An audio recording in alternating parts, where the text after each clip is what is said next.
Donald Trump said Saturday that Jordan and Egypt should take in more Palestinians from Gaza as either a temporary or long-term solution.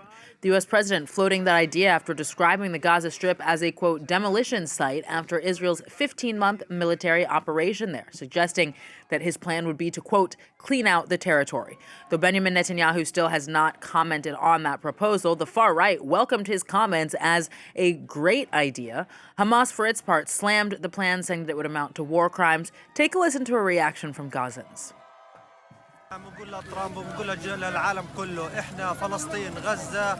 We say to Trump and the whole world, we will not leave Palestine or Gaza, no matter what happens. God willing, we will remain in Gaza. We will not leave Gaza or Palestine, no matter what Trump or the world says. For years, Trump and Netanyahu have been dreaming of this deal, but it will never happen. Our people are steadfast. Well, for more, France 24's international affairs editor Philip Turle joins me on set. So Philip, what do you think is behind Donald Trump's remarks? Well, when you hear these kind of remarks, you sort of think, where is this coming from? And I think there's no doubt about it. This is definitely throwing weight behind the far right in Israel, giving it U.S. support to Benjamin Netanyahu, the Israeli prime minister, and basically saying to the Palestinians, well, if you think that Donald Trump is going to support you, then you have to think again.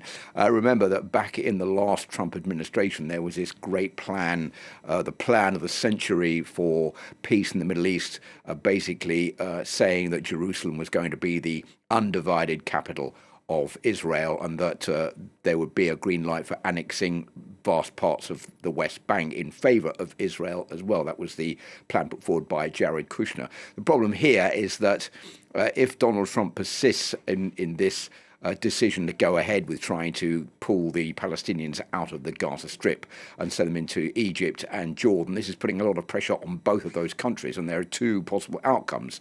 The first one is that both Egypt and Jordan refuse to take in the Palestinian refugees from the Gaza Strip. That is probably the most likely. That could lead to a financial crisis. Remember that the United States sends at least $1.4 billion a year to both countries.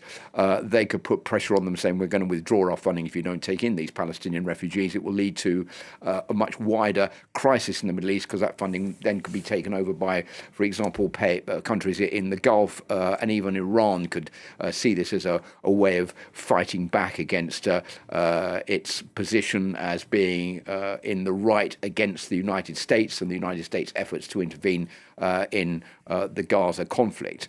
The second possibility is that both countries give in to Donald Trump because they're scared of losing that financial backing. They take in those Gaza refugees. That's going to cause a huge political crisis in both countries, a humanitarian crisis in both countries, and both political instability and insecurity. So there is no real way out of this. So it's a very risky situation for both countries. And I think, as one commentator's put it today, it's like Donald Trump has thrown a hand grenade into the Middle East right now, which is destined to explode at any moment.